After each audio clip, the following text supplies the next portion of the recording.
Thank you. Wow. You guys really know how to make a guy feel good. I appreciate that very much. All right, so I have a short bit of time with you, so I want to get right to the point. No matter how successful you are, a lot of the Circle of Champions I saw up here, how many still want to be much more successful than you are right now? Okay, so I have an important question for you, and that is, why are you not right now more successful than you are? Because let's just be honest with each other.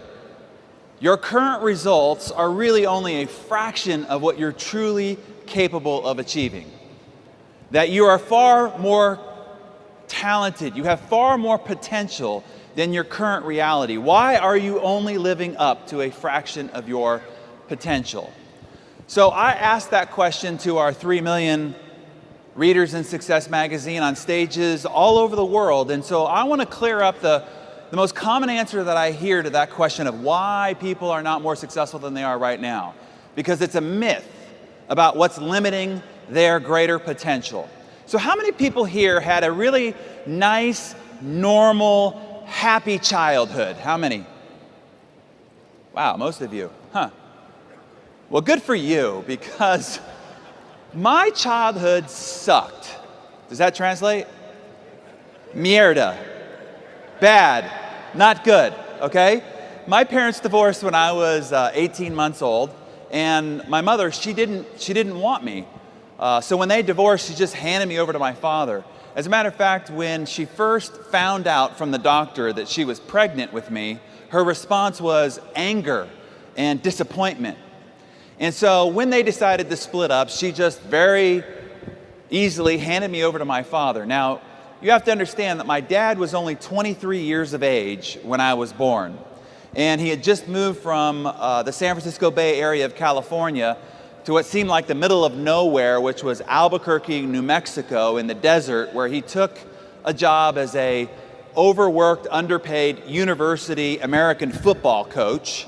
And so it was just he and I out there by ourselves, and he really didn't know what to do with me. As a matter of fact, this was his parenting strategy after I was born. He would just shove me in the corner of a couch, barricade me with pillows, and then put headphones on my head to try to keep me quiet. If you see the stunned look I had on my face, I had that most of my childhood. And you learn very early on, being under the parenting of my father, that you just kind of had to fend for yourself really early in life. To say that my dad wasn't the nurturing type is almost comical, right? I mean, he was, we affectionately referred to him as a bit Neanderthal, and he parented like he coached football, which meant that there was no whining, no crying, no excuses, lots of yelling, and lots of cursing. As a matter of fact, I don't know if you remember the movie Full Metal Jacket, but that could have been my father's twin, Sergeant Gunnery. And growing up in his household was like growing up in his boot camp. And my father, he was infamous for one of his coaching philosophies, and that was no matter how hurt a player got on the field, they were not allowed to come out of the game.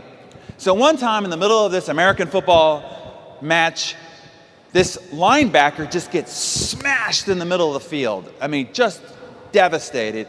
And he wobbles to the sideline and he begs my dad to take him out of the game. And my dad grabs him by the face mask, clenched teeth, spitting through it. And he says, "Not unless you're showing bone." And he pulled back his shoulder pad, and out from his neck skin was sticking his collarbone. So anytime I got really sick and I begged my dad to stay home from school, he'd yell from the other side of the house, what? "Not unless you're showing bone." Exactly. And I had to drag my sorry butt out to school. And so when I was age 4, he married my stepmonster. I don't know if that was going to translate, but I did not mispronounce that. And they went on to have 2 other children. And because in her eyes I was of the other woman, she didn't like me very much. And she did everything she possibly could to try to ostracize me from the family. So I really was what is called a redheaded stepchild. And you can also see that my father cut my hair, which I think I suffer more emotional trauma from than anything else. Now, I have to tell you, this morning I stand before you, having gone through this very dysfunctional childhood, is the reason why I can stand before you this morning as the very high-functioning achiever. And the reason is this: because I had to get over these issues of abandonment, is the reason why I am vigorously self-reliant. Because I grew up under a football coach for a father, is the reason why I am so driven and ambitious.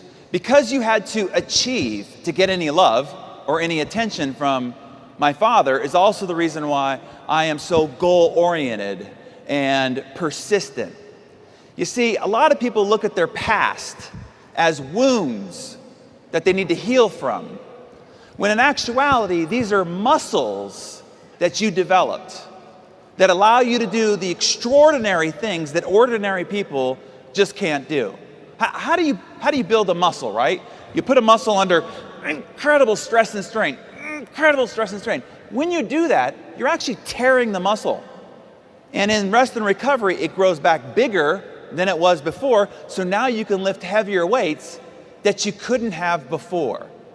So the first key message that I want to give you here today is, your adversity is your advantage. And that your past, whether you had a terrible childhood or whether you've suffered from some difficult experiences in life, you should cherish those as your advantage, because that was the training that gave you the muscle development to go do extraordinary things that ordinary people just can't do. So what I'm here to talk to you about is how to ignite the principles of the compound effect. How many people have read the book, The Compound Effect? Okay. So what I want to do is to try to help you ignite those principles, okay? To pull them out of the book, lay them before you, and give you a roadmap about how you can accomplish any goal that you have set for yourself. So we can take all the wonderful things that you learned this whole weekend, all the great aspirations, goals, and desires you've got, and then give you a plan so that you can achieve anything that you can conceive. So the question I'm asked a lot is why did I sit down to write this book? And when we took over Success Magazine and put it back on newsstand in 2008, I was looking at the culture around us and society and trying to figure out what's stopping people from being more successful. Why do people who have a sincere, passionate interest to learn what it takes to be successful, why are they not finding success? And the reason is this: we are constantly bombarded with an ever increasingly sensational marketing gimmickry with claims about how you can get rich, get fit, get younger, get sexier, all overnight with very little effort for only 3 easy payments of $39.95. And these commercial marketing gimmicks are taking people who really want to learn. I want to provide more for my family. I want to send my children to the great universities. I want to provide for a future for my parents. And they're pursuing these answers, and they're constantly being derailed and distracted, tricked, fooled, bamboozled. And so I decided I just wanted to clear the clutter, bring us back to the truth, demystify what it really takes to be successful. And so that's the reason why we sat down to create, let's just get back to the very foundation in which all success is built on top of. And here's the reality. There is no silver bullet. There's no magic pill. And for God's sakes, people, there's no freaking secret that's been buried for 2,000 years by some covert society that's only been unearthed recently for worldwide revelation. So now you could just sit on your couch and imagine checks coming into your mailbox. Do that too long and they will come and take your couch and you off to a safe place where you can't hurt yourself or others, okay? No, there is no secret. Here is the truth. Success is earned. If you really want to know the secret of success, okay? I publish Success Magazine. I'm going to tell you right now the secret to success. Here it is. Success is earned by hard freaking work. Hard freaking work. If you ask the circle of champions up here, how did you do it? How did you get to the top? How did you become so successful? Their answers are always going to be 3 words: hard freaking work. There's no other way around it. If you've desired to be a circle of champion and you haven't achieved it, I'm telling you, the only thing that's stopping you is not enough hard freaking work, okay? Now, the truth, if we want to talk about truth here, the truth about the process of earning, not winning, not arriving, but earning success, that process is in itself very mundane. When you go back home and you start building your ACN business, it's mundane. What you're going to do day in and day out is mundane. It is unexciting. Nobody's going to video film you and make a new fantastic reality TV show as you build your exciting new ACN business. No, it's unexciting. It's unsexy. No matter what the magazine articles look like, it's unsexy. The process is frustrating. And sometimes it's even gut-stomping, heart-crushingly defeating. But hey, that doesn't make for interesting books or exciting infomercials or riveting movies. So instead, we're paraded around with all these other visions of what it takes to be successful. But those are just shiny objects and not the truth.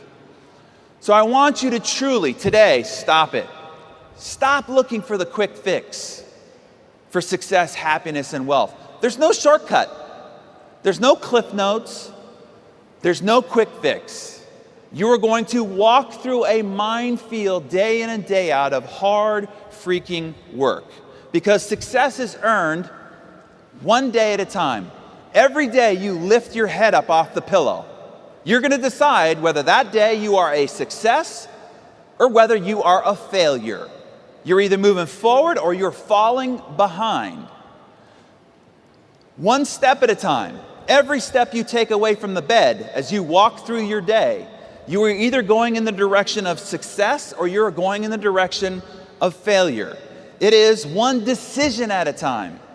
All day we're presented with hundreds of decisions, and every one of those decisions is like a chisel mark on a slab of marble. And at the end of the day, you're either going to end up with the David or you're going to end up with a pile of rubble, depending upon the decisions you've made throughout the day. It is one phone call at a time. You know, the phone call you didn't want to make, the one that makes you a little nervous, makes your palms sweaty. Every one of those phone calls is determining whether you will be a success. One meeting at a time. Remember, Donald Trump said yesterday, the meeting he didn't want to go to, that one meeting changed his entire future. Every single meeting you decide to or decide not to go to determines your future. And in the end, you can never own success. I congratulate the Circle of Champions, but do not stagnate too long in your victory, because you can never own success. You can only rent it. And the rent is due every single day. Circle of Champions, tomorrow you better get up and get after it all over again. So it's never in totality. Now, how many of you have ever been to a personal development seminar or read a book or read the back of a CD program and it said, transformational results in 90 days or less, and at the end of 90 days, you didn't have transformational results? Anybody have that experience? Yeah, me too. Well, what's wrong? What happened? Well, here's the reality. It is not what you know that determines the results in your life. See, that is a myth. Knowledge is not power. It is the potential of power, but it is not power in and of itself. Power is only created in what you do with what you know. Look, there are a lot of really smart people who are geniuses, who are broke, because knowledge is not something you can take to the bank. It is only action that produces results. In America, we've got this statistic. 44% of doctors who tell you how poor eating and lack of exercise will kill you, and these people, 44% of them are overweight. Or as the philosopher Morpheus said, there's a difference between knowing the path and walking the path. So as I give you this morning, I'm going to reveal to you the fundamental keys to success. When I give them to you, I don't want you to say inside your head, oh, I already know that. Instead, I want you to ask yourself 3 questions. Number 1 is, are you doing that? Because you might know it, and you've known it for a long time, but are you doing it? And the second question is, maybe you're doing it, but have you mastered it? In other words, is there still something in which you can level yourself up to get better at it so that now that might ignite the results in your life? And the third most important question is, you might know it, you might be doing it, but would your results prove that you've mastered it? In other words, would your waistline prove that you've mastered these principles? Would your business prove that you've mastered these principles? If we called your spouse and asked them, have they indeed mastered these principles of success? And if you're saying to yourself, well, just don't call my spouse, you see, there's still something here yet to learn. Because as Samuel Johnson said, people need to be reminded more often than they need to be instructed. So even if I just take some of the things you already know in the back of your mind, bring them to the front of your mind, clear all the rest of the clutter out, and make it clear, step by step, exactly what you've got to do, now maybe what you know applied can ignite the results that you've always been capable of achieving, but got too distracted and were too inconsistent to follow through with. So that's what we're going to do here. I want to give you the operating system underneath which all success is built on top of. It's kind of like this. You could take the world's greatest software, designed by the greatest engineers in the world, tens of millions of dollars invested in it. And if you take that software and you install it on a computer that has a faulty operating system, what happens? It's buggy, it crashes, doesn't operate to its potential. Now the user might make the mistake of thinking, oh, I know what happened. It's that terrible software. The software's the problem. No, it was the operating system that was the problem. So this is what happens. People go to a seminar, they read a book, they listen to a CD program, and then it doesn't work. It's buggy, it crashes. And they make the mistake of going, oh, that book, that seminar didn't work. No. It was just installed on a crappy operating system, and that's why it was buggy and it crashed and it didn't operate to its potential. So what we have to do together here is, we have to get your operating system operating at world-class standards so that it is perfect in its execution, that its operation is world-class. Then we can layer on top of that the leadership software, the sales software, the circle of champions software, the parenting, the marriage software. And maybe now, for the first time, once installed, it actually will perform to its capability. So that's what we're up to here. Here's my goal. I'm going to lay out for you a system that, if applied, will enable you to set goals that when you walked in here this morning, you were too afraid to set for yourself. Now, why are you too afraid to set the kind of goals that you're truly capable of, but won't allow yourself to live up to? And I think it's because you can't see how it's possible. It just seems silly. It seems too fantastical.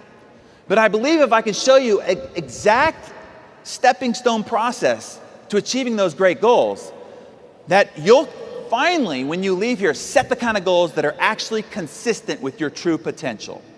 And my goal, ultimately, the results that I want to see is 12 to 18 months from now, the person you become is unrecognizable to the person sitting in your chair right now.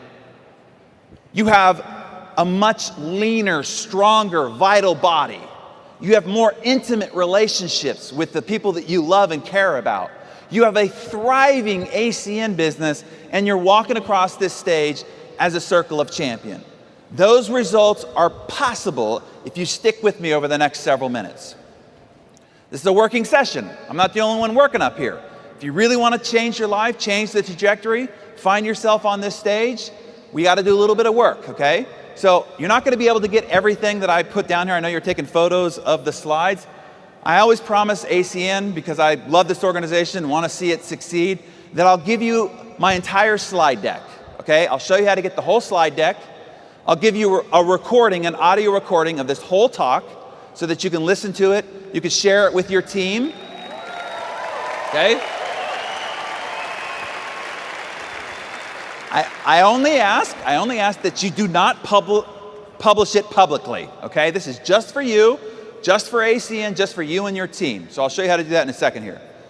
What we're going to do is we're going to rewire the lines of code in your operating system. Between you and any goal that you've got is this operating system. So line by line, we're going to rewire your operating system. So what is the root control factor? If we were to boil everything down to the most core controlling factor to all the results in your life, what does it come down to? Because here's what happens. We all come into this world exactly the same. Naked, scared, and ignorant, right? I mean, some of us a little uglier than others, but basically all the same. Naked, scared, and ignorant. And then after that grand entrance, your life is controlled by one factor. There's only one thing that will determine whether at the end of a life you end up living here or whether you end up living here. There's only one thing that determines whether you end up driving this or whether you end up driving this. One controlling factor determines whether at the end of a long life you end up lonely, despondent, and broke, or you end up in a marriage of 50 plus years of incredible intimacy and great bliss. Only one thing will determine whether you get to send your children to the greatest universities in the world, or no matter what it is that they qualified for, they can't go because you can't afford it.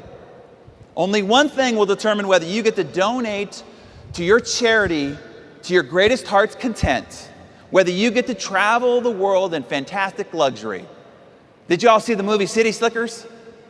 Curly said, it all comes down to one thing. Your whole life comes down to one thing. What's the one thing? Choices. Circle of champion answer right up front. It all comes down to choices.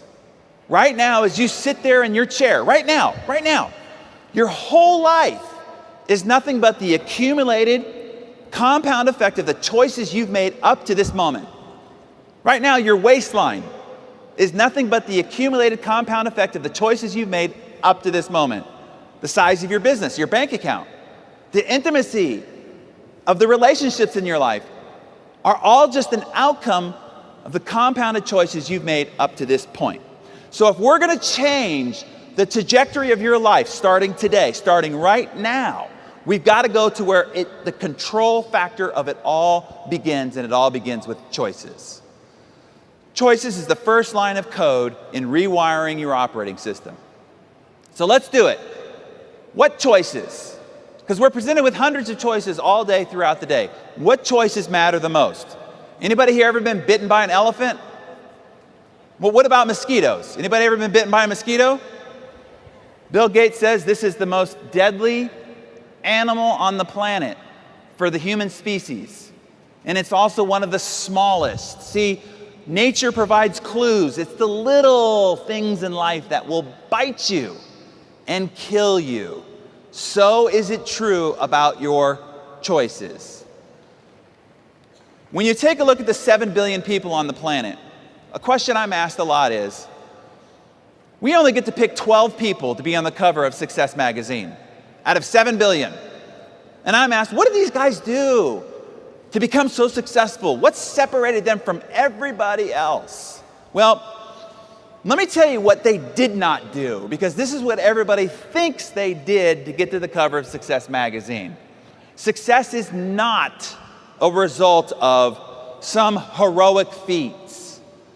Nobody you see on the cover of Success Magazine did anything heroic. It is not because of some grand act of bravery. You do not leap and hope that the net appears. Don't do that. That ends in calamity. And they didn't perform any quantum leap. It wasn't just right place, right time, as Trump said yesterday. Yes, luck plays a part, but it only plays a part after you've worked your butt off. So it wasn't any grand act of luck either. Success is, if you're looking for the answer of what caused these people to get on the cover of Success Magazine, success is a result of small, seemingly insignificant, moment-to-moment choices.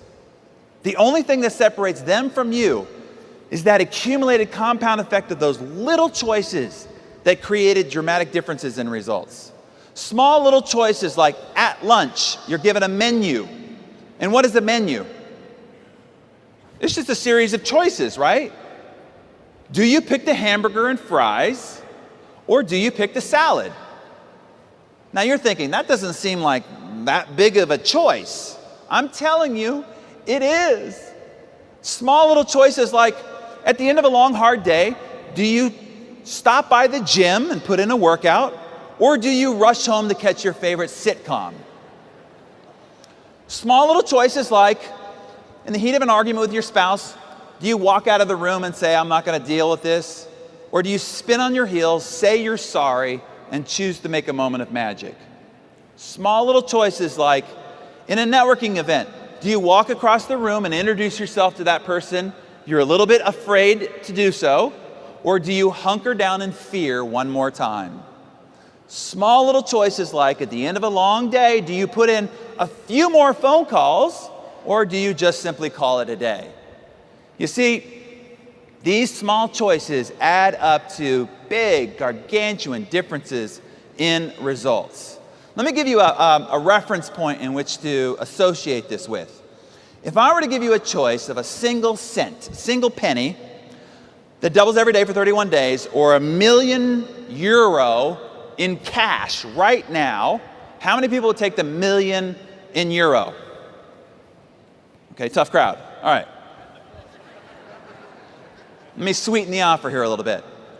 A single cent that doubles every day for 31 days, or €2,000,000 cash right here today. How many people take the 2,000,000 in euro?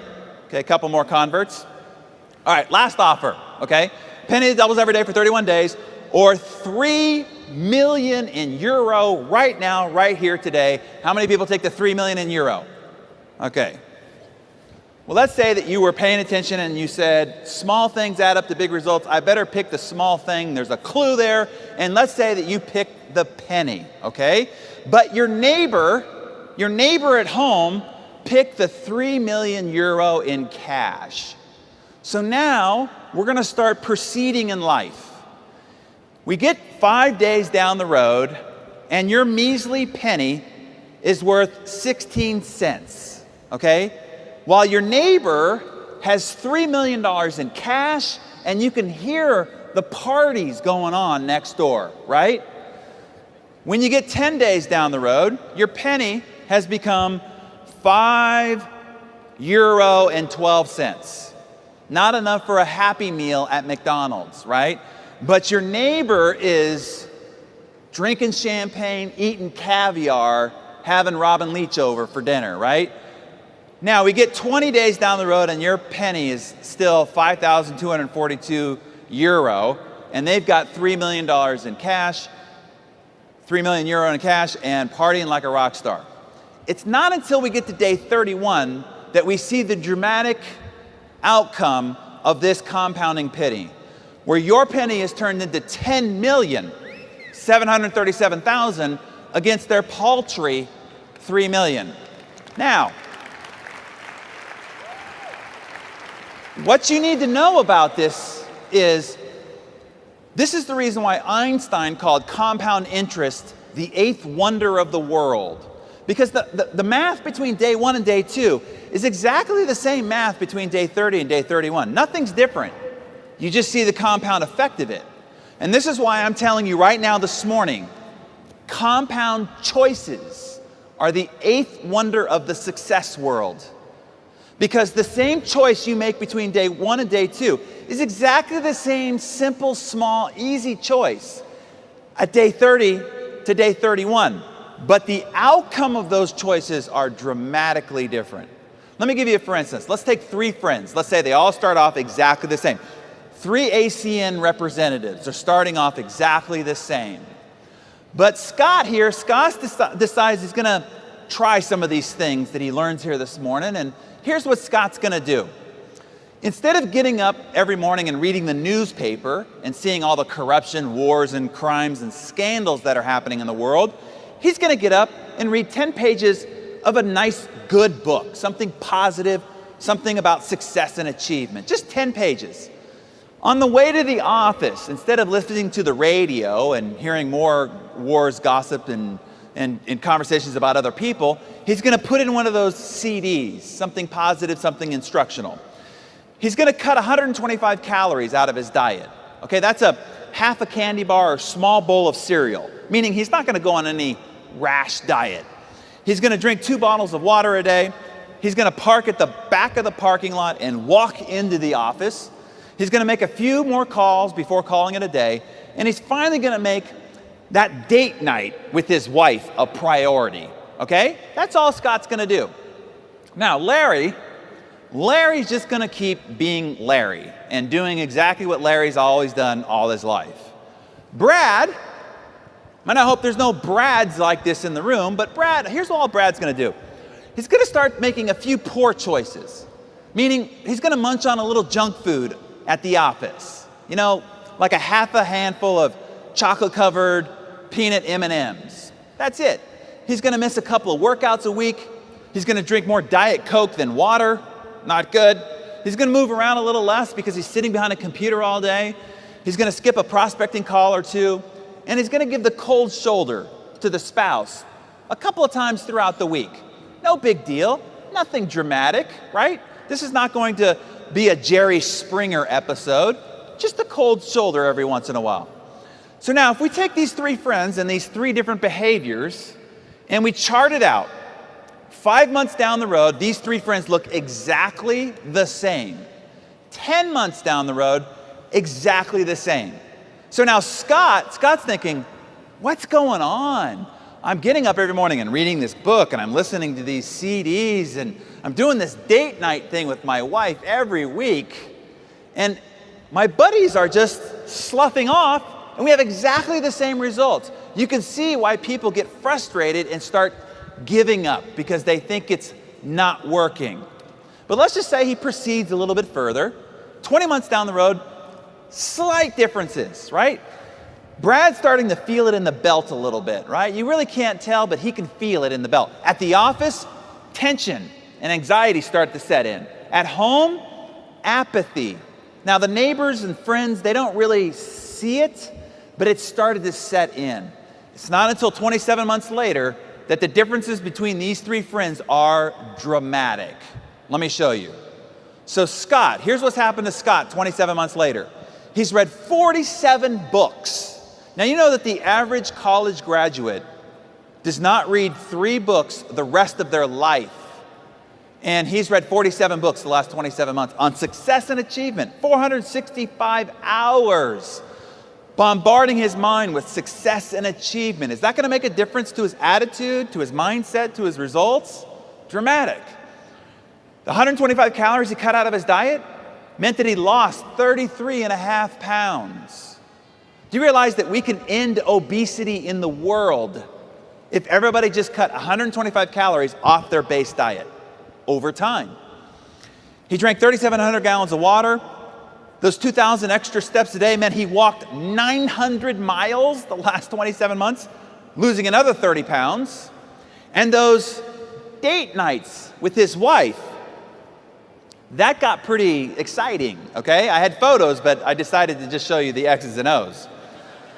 The couple extra calls that he made each workday meant that he made 1,860 extra calls that he wouldn't have made otherwise.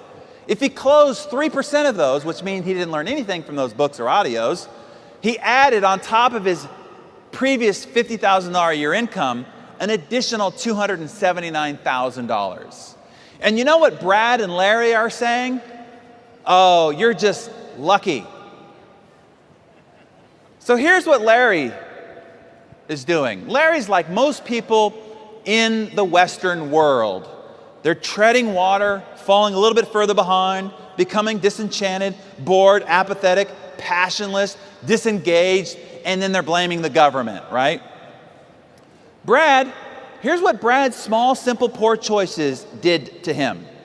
That 125 calories he added to his diet meant that he put on 33.5 pounds. Missed a couple of workouts, the Diet Coke, now he's in heart attack danger. Missed a few meetings, made a few less calls.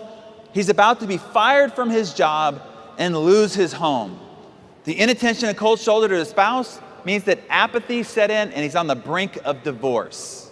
You see, small, seemingly insignificant, positive choices create extraordinary results.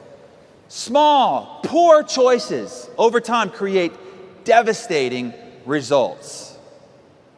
By the way, if you want a copy of these slides, here's what you do, okay? And for the leaders that we talked to on Friday, I gave you some wrong instructions. So, by the way, everybody else here, if you text in, you can get the leadership talk that I did on Friday too, by the way. You can get an entire audio recording of that.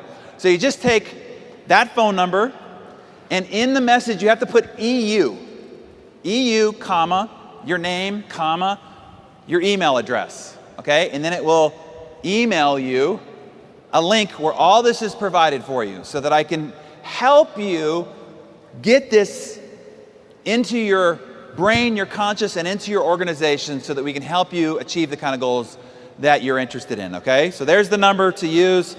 Please do it within 48 hours because then the page is taken down. Great. And if you didn't get the number, it's over here in the corner, okay? So now if all of this seems rather easy, why is it that people still fail and still make poor choices? Well, here's what I want to warn you of. There's 4 traps that you will face. Outside of this conference hall, these traps are on the ground. At home, these traps are on the ground. At the office, at the shopping center, these traps are on the ground. So I want to point them out to you so that you can go, whoa, I got to step around that. Because people with good intention step into these traps and then they get derailed and then they wonder why they end up with no results and so frustrated. So here's the first one. At the moment that you're making a choice, the consequences, the outcomes, or the results are invisible. It doesn't look like it's having any impact whatsoever. So you can get faked out. But I promise you, I could change your choices like that if I had the power to take the space-time continuum and collapse it. Meaning, if you made a choice right now, and I took the space-time continuum of that choice 15, 20 years out, and I collapsed it and showed you exactly what the outcome was, I promise you'd make a different choice. For instance, let's say at lunch, you did pick the hamburger and fries. And upon the first bite, your chest explodes and you drop to the ground in a heart attack. You'd probably lose the taste of hamburger really, really quickly. Or let's say the next morning you woke up like this. Yeah, whoa. How do you get like that? How do you get like that? One bite at a time. Simple as that. Or let's just say, you're out with your girlfriends. You didn't smoke, but they're encouraging you, like, have a smoke. And you try it, and you're like, put it down. That doesn't seem so bad. I don't know what everybody's talking about. But the next morning you woke up like this. You probably wouldn't take another cigarette. Or let's just say, you're a young kid and you try your first cigarette, you're behind the school, feeling like a rebel. Your friends are going, wow, you're cool, right? It looks like a young James Dean. But let's say I could take the space-time continuum of 20, 30, 40 years, and I could take your future self to talk to your current self about that choice. What would you say? Don't smoke another cigarette. But see, for decades, for years and years and years, it didn't look like anything was happening. And it wasn't until the last 4 or 5 years when the dramatic outcome of those choices made itself known. Or let's just say, you promised your sponsor, your upline, that you're going to make 3 calls. You're going to talk to 3 people every day about the ACN opportunity, okay? But today you got a headache. You got to make dinner. You got to pick up the laundry. Maybe I'll make them tomorrow instead of today. And I take the continuum of that choice and I collapse it. And we call Donald Trump and you become fired. You're out of ACN. Your house goes up on the chopping block and you're under bankruptcy. That's what the continuum of that single choice looks like over time. Or let's just say, you promised your spouse that you'd never go to bed angry. But tonight you're like, I just don't want to deal with this tonight. We'll talk about it in the morning. And you go and sleep in the guest bedroom. And I show you what that single choice looks like. And the next morning, you wake up to divorce papers. And you got to look your little girl in the eye and explain why you couldn't make a different choice. You see, every single one of these choices has what you can also call a butterfly effect. Y'all heard of the butterfly effect? Butterfly flaps its wings one part of the planet, and on the other side of the planet, there's a tsunami. This is what I'm telling you. One little itty-bitty choice over here, 10, 15 years later, and there's a tsunami in your life.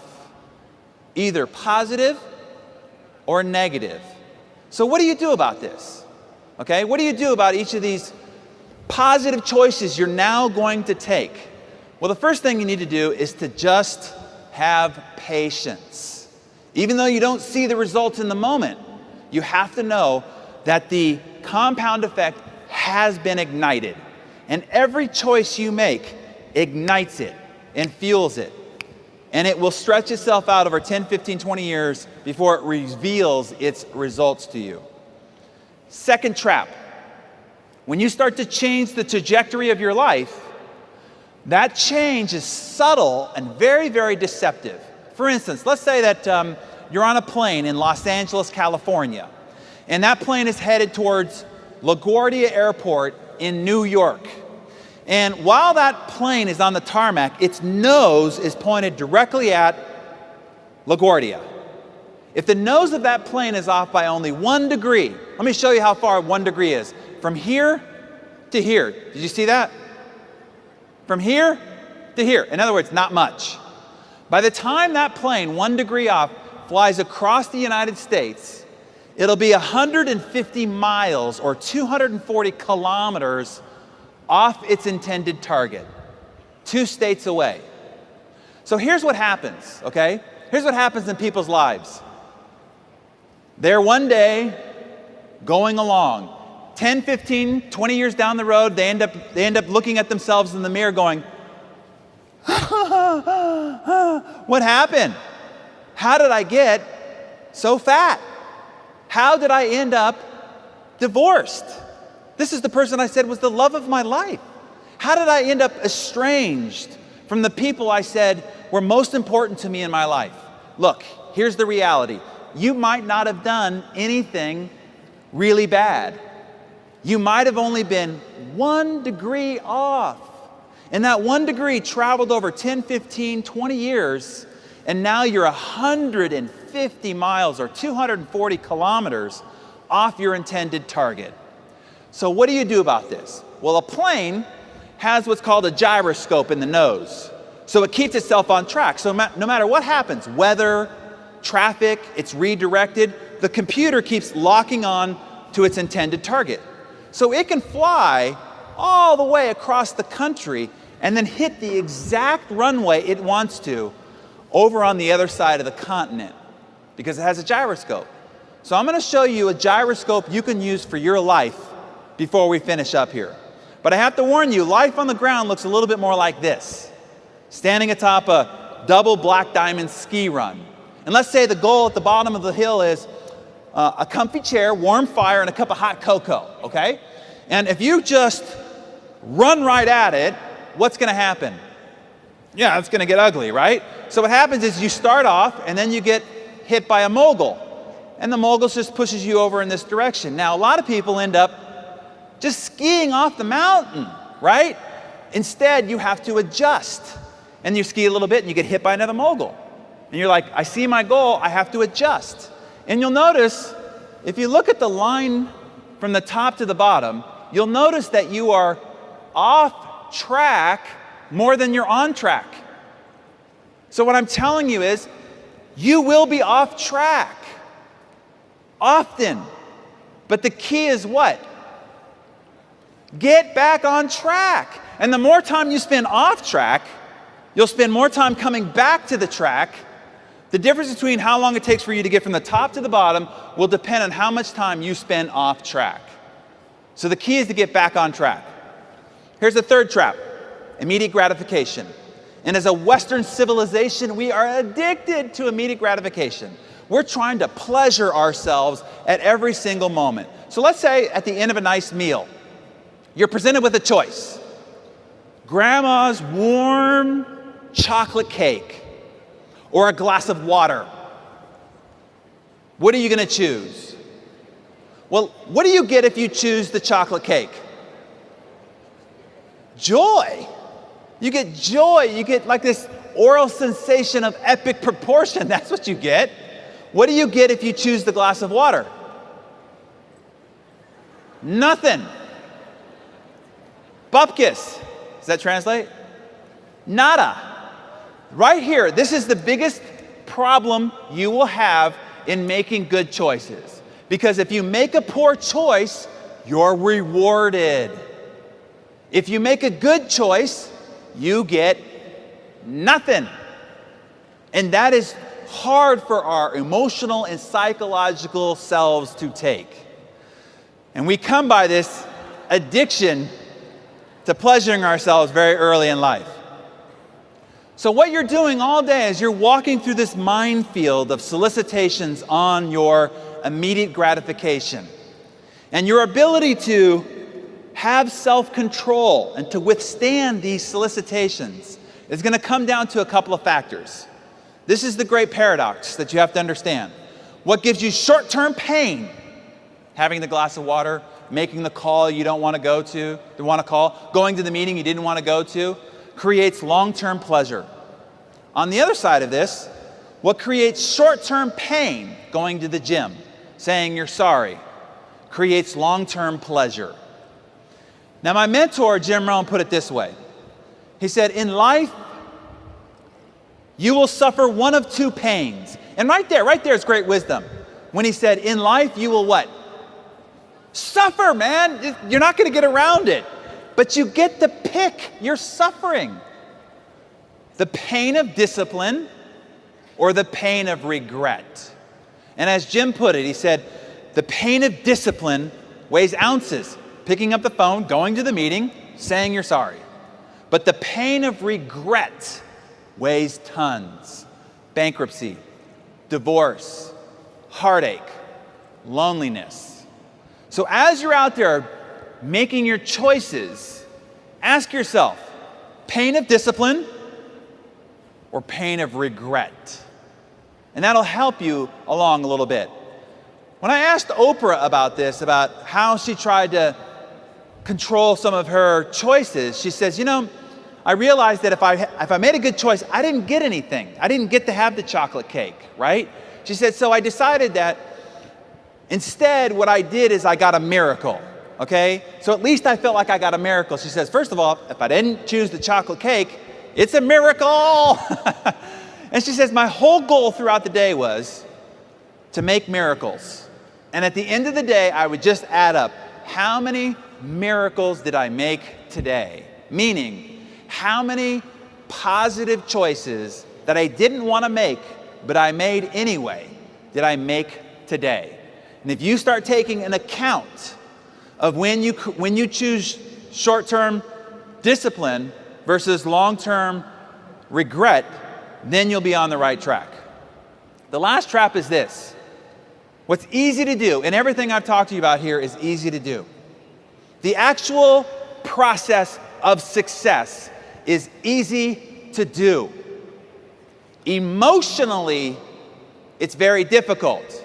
But the process is easy to do. It's easy to eat an apple a day, walk around the block for your good health, say you're sorry, make a moment of magic, pick up the phone and make phone calls, write thank you letters, drink glasses of water. All that's easy. That's the problem. It's also easy not to do. Because it's so easy, it's easily disregarded. You'll sit there and go, that's no big deal. And you won't do the easy things. And because you won't do the easy things, life will end up very hard for you.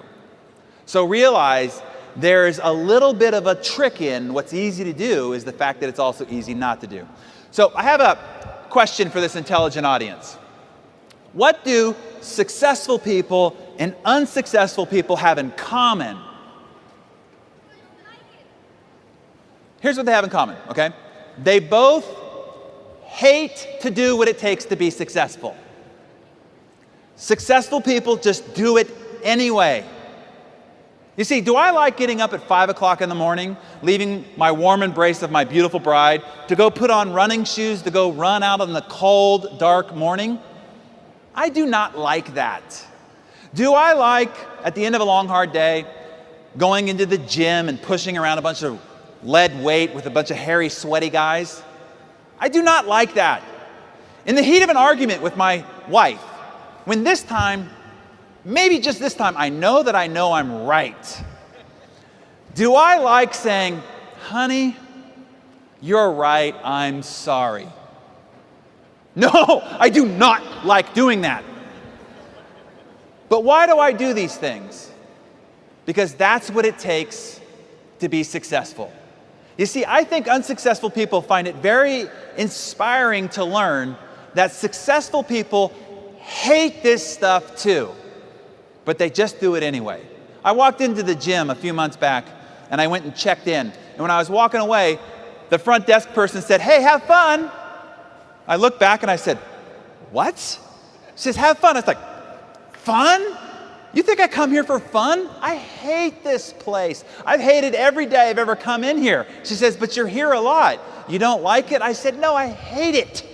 But I come here for discipline." Muhammad Ali, the great world champion boxing star, right? He said, "I hated every early morning workout I ever had in my entire career, but I loved being world champion." You see, you don't have to like making prospecting calls. You don't have to like coming to the meeting. You don't have to like sitting here in the front row and agreeing with the speaker so that you're setting the example for everybody else. You don't have to like any of it, but you have to do it anyway. And when you do, you will separate yourself from everyone else. So get over the fact that you need to like it, okay? So, what follows choices? If we've got choices locked down, okay, I'm going to start making new choices. What has to happen after that? What has to happen after that is you got to get your butt off the couch, go out the front door, and make something happen. Behavior or action has to follow choices. So behavior, what you do with your choice, is the next line of code in the operating system. Here's the biggest problem about your choices. 95% of the choices you make are unconscious. You're not even making a choice about it. You're literally sleepwalking through your day. Most of our behavior that we've developed over time is unconscious to us. And so the first thing we need to do, I'll give you an example. Remember when you first learned to drive and you're trying to figure it out and you're like, okay, I have to put my hands at 10 o'clock and 2 o'clock and I got to look over my left indicator, my right mirror, the back mirror, this leg's got to do this leg's got to do this, and this hand's got to do this, and you got to do all these things simultaneously. You're like, I'll never learn how to drive, right? All you could do is think about all these things that had to happen simultaneously. Well, what about today? Today you can drive, have a conversation, eat, apply your makeup, God forbid, use your phone, right? Have you ever been driving down the freeway, highway that you've got here, and then all of a sudden you look up and you go, oh my God, I'm like 3 exits past where I was supposed to get off. You ever had that experience? You know what happened there? For the last 3 miles, You've been driving at 70 miles an hour, or however kilometers it is an hour, completely brain dead, unconscious entirely as you were driving your car down the road. See, you don't have to think about it at all anymore. It has become an unconscious habit pattern. So the first thing that we need to do to change your behavior is we got to bring your awareness back to the behavior that you need to change. So I'll tell you when I first learned this. When I was 20 years of age, I got into the real estate business. And the first year in business, I did really well. And I'm meeting with my CPA, the accountant, to figure out my taxes. And he's pushing all these buttons and the tape's going like this. And he's giggling, laughing, having a good old time while I'm sitting there waiting for his ultimate results. And at the end, he says, "Congratulations, son. You owe over $100,000 in taxes." I said, "I'm only 20 years old, right?" He's like, I don't have $100,000 just lying around. He's like, "Why? You earned several times that. Of course you set aside the money to pay your taxes." And I said, "Does this stupefied look indicate that I've saved the $100,000? And that's when he did a great favor. He pushed himself from his desk. He stood up and he pointed his finger at me and he said, "Son, you've got to stop it. I've seen this 100 times. You keep on this continued behavior and you will dig your financial grave with your own wallet. You've got to get a grip." And then he put his finger on what has become the most powerful personal development tool I've ever discovered. Now you have to know, I've been in the personal development industry for 20 years. I've seen, read, heard, been sent everything there is on the planet. And this is the most powerful. He put his finger on a 50-cent notepad and he slid it across the desk. And he said, "Son, I want you to write down every single penny you spend for the next 30 days. He said, "I don't care if it's $2,000 for a new suit. You buy a pack of gum at the convenience store. You put 50 cents of air in your tires. You buy a round of drinks for your buddies. Everything goes on that notepad." And I said, "Yes, sir." And it wasn't but a week and a half after writing down everything that I was spending and then looking at it and went, "Oh my God, how money had just been pouring out of my pockets without me even knowing it." So I went from earning a lot of money to being worth a lot of money on the same amount of money because I changed my behavior and I didn't even know that my behavior was out of whack. So whatever you want to change, you want to change your diet? Start writing down everything you put into your face. You want to change your fitness? Write down every exercise that you end up doing. You want to change your relationship with your spouse? Figure out what her or his love language is, and every time you do that, write it down. I'm telling you, you'll get an acute idea of exactly how your behavior has been off track and exactly what it takes to get it back on track. So awareness is the first step of change. The second day that changed my life is when I met my mentor, Jim Rohn, 1994, November. I'm in a seminar at the back of the room, and Jim at the front says, "How many people here want to have more?" And I raise my hand. "Yeah, I want to have more. I want to have a bigger business, more money, better relationships. Sure, I want to have more." And I'm thinking, what do I got to do now? Because I was already working 14, 16 hours a day. All I was doing just grinding away at work. I'm thinking, what do I have to do now? So I'm ready to take notes. Okay, now what? And he says, if you want to have more, you have to become more. And I'd never heard that twist of logic. And he went on to explain. He said, look, success is not something you pursue. Success is not a doing process. He said, what it is that you pursue eludes you. It can be like trying to chase butterflies. It eludes you.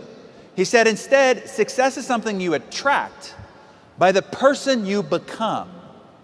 So for things to change, you've got to change. For things to get better, you've got to get better. And when you improve, everything and all your results improve around you. And so I remember when I was 29 years of age, and I'm ready to get married, okay? And so it was a rainy weekend. I was living in Dallas at the time, and I decided I'm just going to take this journal and I'm just going to write down everything that I want in a woman.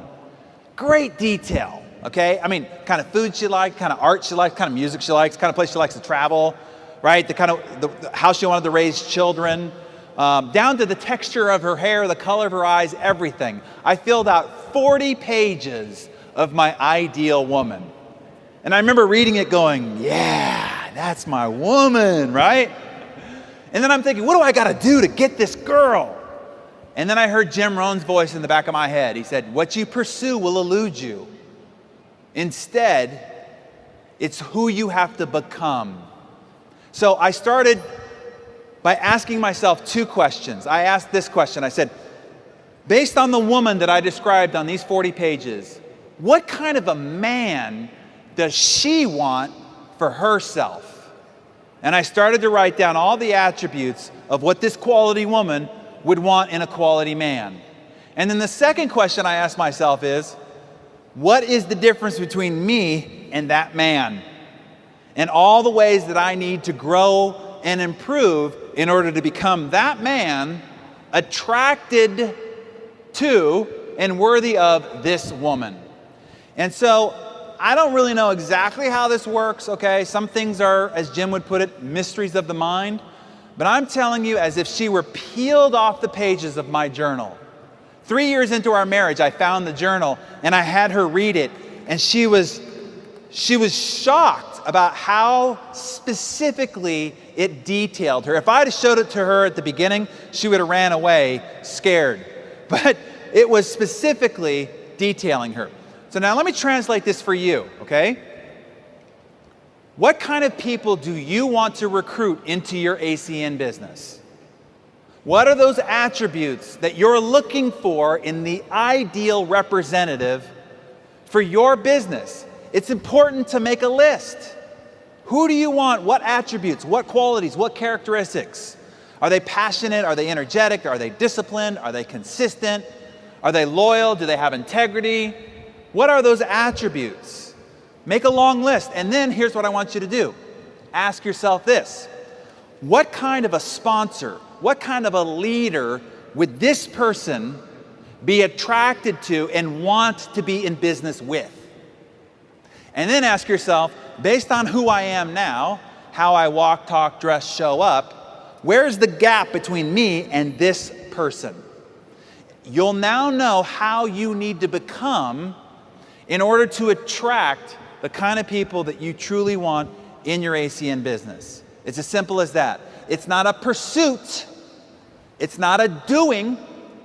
It's a you becoming and being worthy and attractive to the kind of people you want in your business. Now,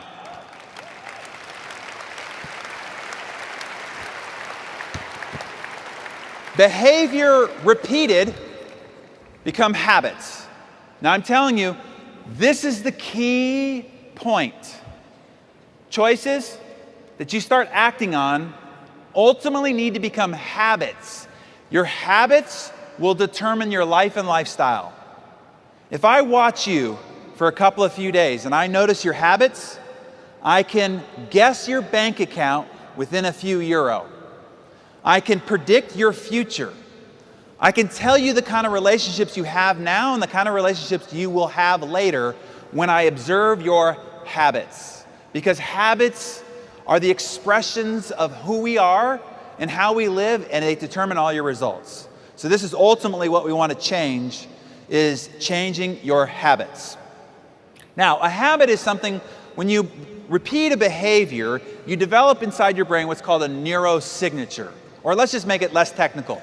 Your brain is like gray matter, totally malleable, okay? You come into this world with no habits, none. You develop them over time with your repeated behavior. And it develops what's called a brain groove. And then once you have that brain groove, once it's deep enough, now you can perform that act without ever having to think about it. That's how you can, 95% of your behavior becomes unconscious. And these habits, they start out like cobwebs and they become thick as cables, as the Spanish proverb says. Now, the hard reality about changing your habits are good habits. Like I have good habits, meaning I have to work out, okay? I don't like it, but I have to do it. Like even here while I've been staying in Barcelona, I've been to the gym 4 times because I have to get this, my body has to feel it's exercising. It's a healthy habit, right? Habits are both good as well as bad. Well, good habits, they're hard to create, but easy to lose. You go on a 2-week vacation and don't run or work out, it's going to be really hard to start back up again when you get home. The other side of this equation is bad habits are easy to create and hard to lose. You go on a vacation with a friend who has this particular drink they like, and you start drinking it, and then you come home and you're still drinking it, and all of a sudden you're like, wow, I got this new habit that I never even wanted, and it's hard to break. What happens here is when you try to break one of the neurosignatures in your brain of a bad habit, it's as difficult as if you have substance abuse, drugs and alcohol, that you're trying to go through withdrawals to get over. As physical, emotional, and psychological, it'll be as painful as that. It's kind of like this. Imagine you jumped in a river that was flowing in one direction. You could just jump in and with no effort be carried down the river. But let's say that you decide to go up the river and you turn around and now you're fighting with everything you've got. All your energy's expended and maybe you're only moving a couple of inches. That's what it's going to be like when you start fighting your existing bad habits. It's not going to be easy. You will have to, with everything you've got, all the willpower and discipline you've got, fight, fight, fight, and only make inches of progress. And ultimately, it'll take about 300 repetitions of not doing the previous bad habit and doing the new good habit so that this one weakens and this one strengthens. Now that you know it's not going to be easy and how long you've got to sustain a new habit, at least you won't get disillusioned, okay? And the reality is that willpower will not work. Why is it that we have the biggest diet industry in the history of humanity, and yet as a species, we are more fat than we've ever been in the history of humanity?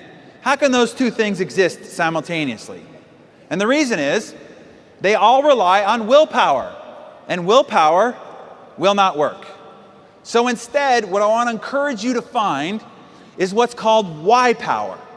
So imagine I took a 300-foot steel beam and I laid it across the concrete floor here. And I said, hey, if you just walk on top of the beam from one side to the other, at the other I'll give you 20 euro for walking on top of it. How many people would do it? Yeah, easy 20 euro, no big deal. But what if I took that 300-foot steel beam and I put it atop two 100-story buildings? And now I said, if you walk on top of the beam from one side to the other, I'll give you 20 euro. How many people would do it now? But what if on the other building is your child, and the building is on fire, and if you don't go across that beam, they will perish and die right before your eyes? How many people will go across that beam now?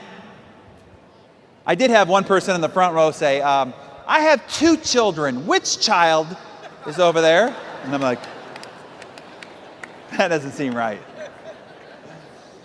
Now, I just want you to observe something here, okay? The first time I asked you, you said, no way, no how. The risk, the danger's too great. Why would I ever do that? The second time I asked you, you shot your hand up, and I didn't even offer you 20 euro. The difference was the reason why to do it. Here's what I want you to get. When your reason why is urgent enough, important enough, critical enough, where you have a white, hot, burning desire to get to the other side, no danger, no risk, nothing can stop you. In order for you to achieve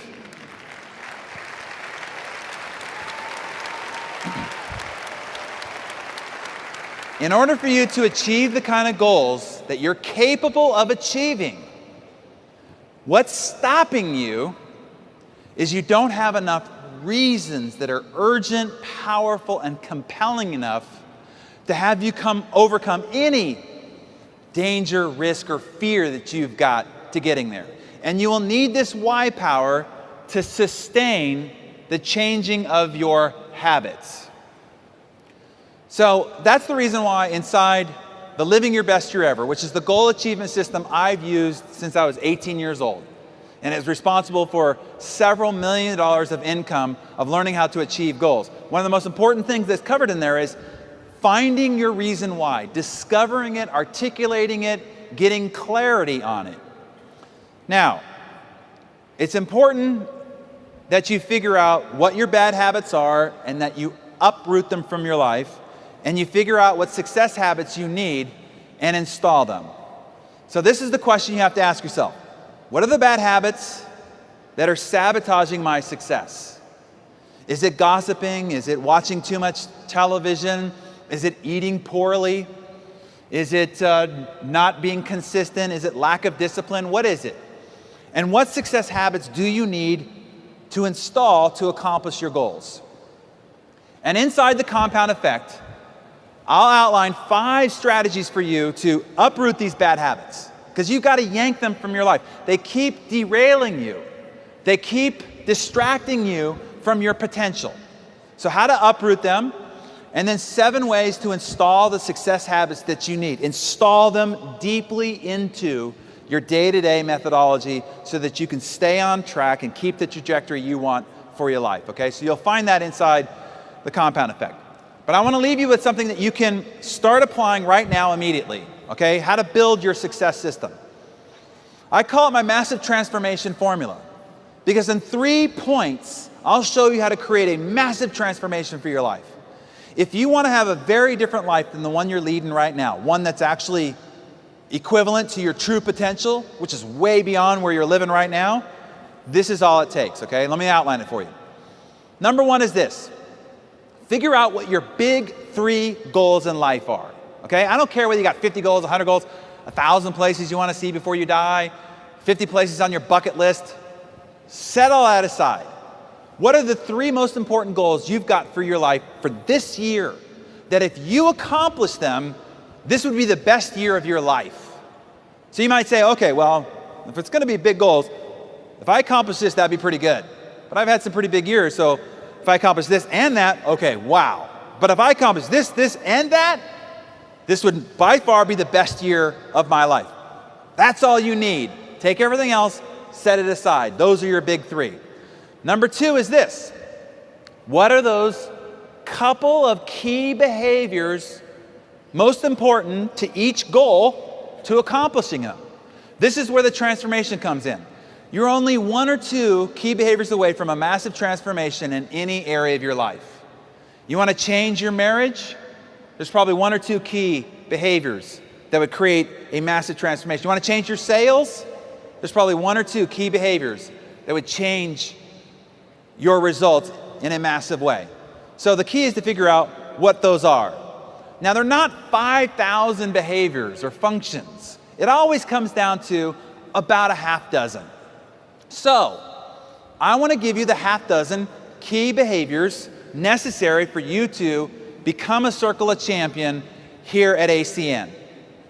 Wayne outlined 4 of them for you earlier. So I want to make sure that you get it, like you really understand. This is all you have to do. This is your job description. This is your business plan. This is your day-to-day method of operation. So I'm going to give it to you right here, right? Number 1 is this. Use all the services and all the products that are available here through ACN. You can't promote or sell what it is you don't use or eat, okay? You have to become the living example of ACN. So you have to use it all, eat it all, try it all. That's number 1, okay? Simple, just use the dang products, no big deal.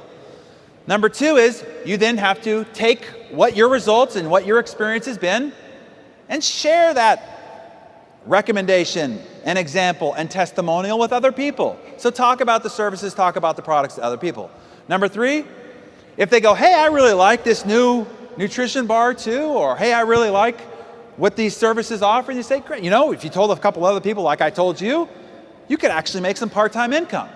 So share the opportunity. That's number 3. Number 4, if they go, wow, I really would like to do this, how do I get started? You sit down and you help them get started. That's it. That's number 4. Number 5, attend, as you're doing right now, and build for events.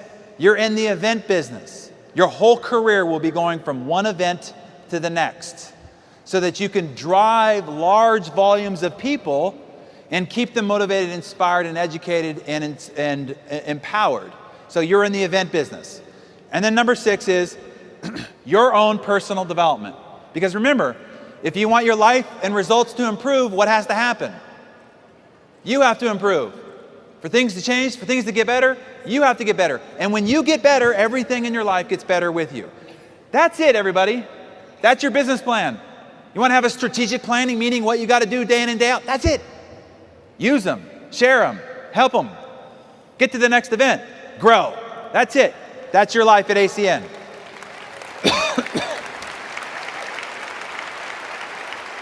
So, now that we've identified that, the third is the key. This is where we start to create a gyroscope for your life, and that is tracking those behaviors. That's it. Track them. So inside the Living Your Best Year Ever program, there's a sheet there. It's called the Weekly Rhythm Register. Remember I told you I'd give you a gyroscope so that you can manage your whole life on a single piece of paper. So all you do is you take your top 6 behaviors, share the services, share the opportunity, follow up, attend meetings, number of new people that you want at the meetings, and your personal development. And on Sunday, today, all you do is say, how many times am I going to do each one of these behaviors? That's it. Okay, I'm going to share the services and products with 10 people throughout the week. I'm going to share the opportunity with 5 people. I'm going to follow up with 5 people from last week. I'm going to bring 2 new people to the meeting, and I'm going to do 30 minutes of personal development, 2 times listening, 2 times reading. That's it. Takes you less than 30 seconds to plan out your week. And at the end of each day, you simply just go, check, check, uh-oh, check, uh-oh, check. And at the end of the week, you simply just add it up. Are you on track or off track? And if you're off track, what do? Get back on track. Because see, what happens is people end up drifting. They don't fall off their success plan, they just drift.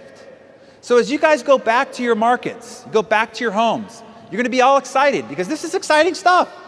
What you've learned here, the opportunity you have at your feet, you're gonna be all excited. And if you don't continually track your key behaviors, you'll drift. And you'll end up at the next conference and go, why did I not get the results that I wanted? You just didn't do the easy things because they're easy not to do. They're not easy not to do when you are tracking them day in and day out. By the way, I'll give you a blank copy of that rhythm register. You can copy it off as many times as you want, and you can use it for you and your organization, okay? So that'll be sent with the slides as well. So what's the last line? What's the last line of code to complete your world-class operating system? It really is just about time. The time to compound the consistency of these new choices. Simple as that. But here's the big warning. This is the pitfall. This is what will cause you to fail and blunder more than anything else. At the same time, if you master this skill, you can beat anybody in this room to this stage, to the top of this organization. This is the one attribute that when anybody asks me what I would attribute my success to, this is it. Here's what it is. It's not how fast you start. See, at the start of the race, everybody's there. Right here, when you all go back to your markets, everybody's going to be excited. It really doesn't, it's not going to be about what you do Monday, Tuesday, Wednesday. Now, I encourage you to go after it, but that's not ultimately going to determine where you end up to get to this stage. It's not how fast you start. It's how long you last. Because in the end, you've heard the old fable, the tortoise and the hare, right?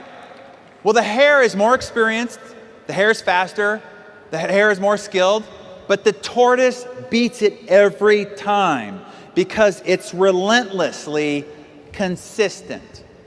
And you will win every single time if you just stay the course. Consistency wins every time. Now, I want to give you one last strategy. I get asked all the time after this, is there any way to speed this up a little bit? And the reality is, time has to take its course.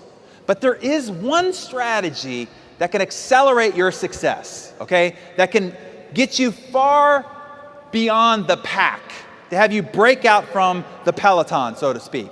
And here's what it is. I learned it when I first got into real estate. I went to a seminar. It's kind of a theme there. And I was the only guy that asked the lecturer to lunch. And so we went to lunch, and I sat down with him, and I'm only 20 years of age right now, okay? And I'm in the real estate business and just getting started. And I said, tell me what I got to do to be successful. I says, I'm willing to do anything. He says, are you really, really willing to do anything? I said, I'm willing to do anything. He says, then I'm going to give you the ultimate key to your success. I'm like, I'm ready. He said, go fail. I said, what do you mean go fail? He says, yeah, go fail fast, go fail a lot, and go fail really big. And I thought, man, isn't the whole idea of success avoiding failure? And he said, no, it's quite the opposite. The key to your success is your failure. And then he gave me this quote from Thomas Watson, who used to be the president of IBM, where he said, your key to success is massive failure. Now, don't just hear that as some motivational line. Let that marinate on your brain a little bit. The key to success is massive failure. What if that's true? Now, based on the look on your faces, same look I had on my face, okay? So he explained this to me a little bit. He took a cocktail napkin and he drew out this analogy. He said, look, on one side of the pendulum is joy, love, happiness, and success. The other side is pain, rejection, sadness, and failure. He says, look, if you just stand still, you won't experience any pain, rejection, sadness, and defeat, but you won't experience any joy, love, happiness, and success either. He says, you can't live under a bridge. Eventually, you got to go and mix amongst people. So what ends up happening is people are only willing to experience so much rejection and so much pain and so much defeat, and so they only experience so much joy, so much love. And they end up just operating in what is called this comfort zone. And if anything is outside that comfort zone, they're like, oh, no. And they just stay right here in this comfort zone. But they complain, why don't I have more success? Why don't I have more love? Why don't I have more happiness in my life? He said, so you can't push the pendulum on the side of success. He must have went to a Jim Rohn seminar. What you pursue will elude you. He said the only side of the pendulum you can control is the side of pain, rejection, sadness, and defeat. So your job is to go push the pendulum as high, as wide, and as fast as you can on the side of pain, rejection, sadness, and defeat. He says, I promise you, it'll swing in equal proportion on the other side. So I just took his word for it. So I just pursued it with reckless abandon, okay? So here I was, just getting started in real estate, and I said, where can I go get as much failure, pain, sadness, and defeat as much as possible, right? So there are these things called expired listings. These are people who had their house on the market with another realtor. It didn't sell, and all these realtors call them at the same time, and then the homeowner gets really mad and angry and upset, and when you call those people, they just let you have it with all this anger, madness, and being upset. So lots of pain and rejection to be had there. I did that every morning. Then, when I was done with that, I went and called on these people who are the scariest people on the planet to a realtor. And these are people who are called for sale by owners, or FSBOs. These people hate realtors so much they wouldn't even think of listing their house with one of them. You go knock on their door, and they open the door. Lots of pain, rejection, and sadness to be had there. Then I would park my car at the end of a street, take a little notepad, put 50 check boxes on it. And I would just go door to door knocking, do you plan on buying or selling a house in the next 6 months? Door would slam in my face. People yell at me from across the street. Kids would throw rocks. It would start raining. Every time somebody rejected me, how did I feel? Happy. One more checkbox from being done. This stuff sucks, right? Then I would go back to my office, and 5 p.m. to 9 p.m. is what I called money time. And that is when I just cold called people on the phone. And it was the perfect time because they were all home having dinner. And people love to be interrupted on the phone when they're having dinner, right? Lots of pain and rejection to be had there. So what happened was, because all day, every day, I was just subjecting myself to constant pain, constant rejection, and constant failure, as he promised, the pendulum swung in equilibrium on the other side. In 90 days, in an office of 44 agents, not knowing anything about the real estate business, I had more new listings and more new escrows than the entire office combined. After the end of the first year, was doing more than the number 2 and number 3 agent in the office, number 1 in the city, number 1 in the county the next year. And it all had to do with this strategy, which was out-failing everybody else around me. Now, even to this day, if I get to the end of the month and I've not had some embarrassing defeat, rejection, or failure, I'm mad at myself. Why? Because I want more success than I have right now. Well, what is the key to that? More failure. So all you cushy, comfy, successful circle of champions, now's the time to push that pendulum even higher and wider. More failure, more defeat, more rejection. I want you to change your mindset about failure, about rejection, about defeat. I want you to learn to love it. I got to the point where I loved failure. I mean, I sought it. Every day I pursued more and more. And the more I got, the more I celebrated it. You see, when you turn fear into fun, fear no longer has a grip on you. Here's what I know about you. Here's what I know.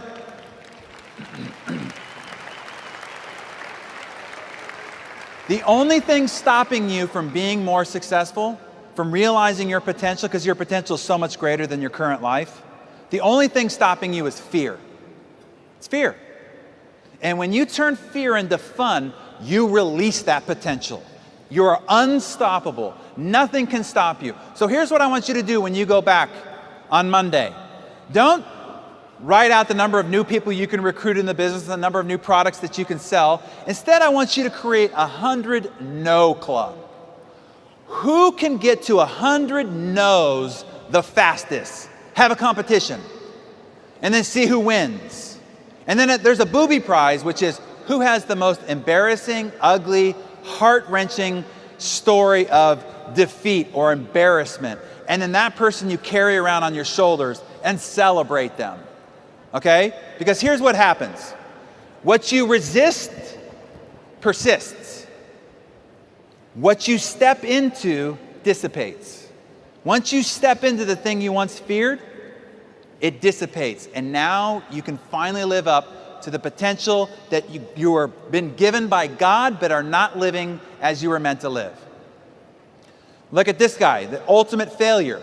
His personal motto is, screw it, let's do it. If you fall flat on your face, pick yourself up and try again.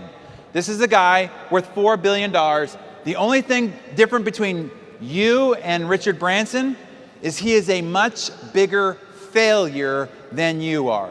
Simple as that. Eleanor Roosevelt said it this way: do something every day that scares you. At the end of every day, that's the question I ask myself. Did I do something today that scared me?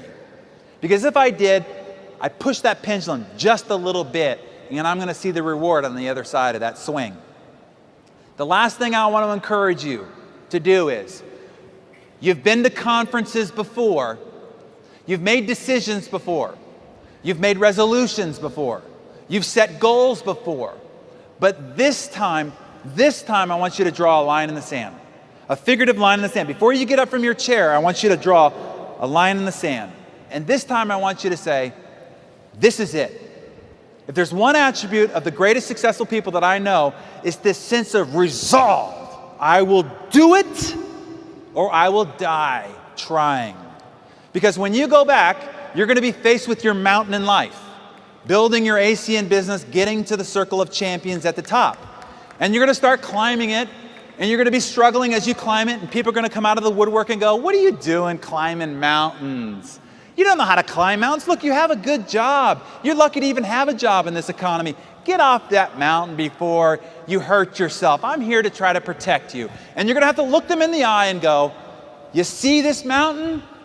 this is my mountain. I'm going to the top. You'll climb a little bit further, and people who say they love you and support you will come out and say, wait a minute. I read a little something about that mountain. I think that mountain's a pyramid, right? That mountain, that's a scammy mountain. Now, I'm trying to protect you. I'm just trying to be your friend here. People on Facebook will come out of the woodwork, and you're going to have to look them in the eye and you say, you see this mountain? I'm going to the top. And then as you start to ascend and you're almost at the summit, this is what cracks me up. People out of the woodwork will go, okay. If you're so intent on climbing mountains, you should climb this mountain because this mountain is better.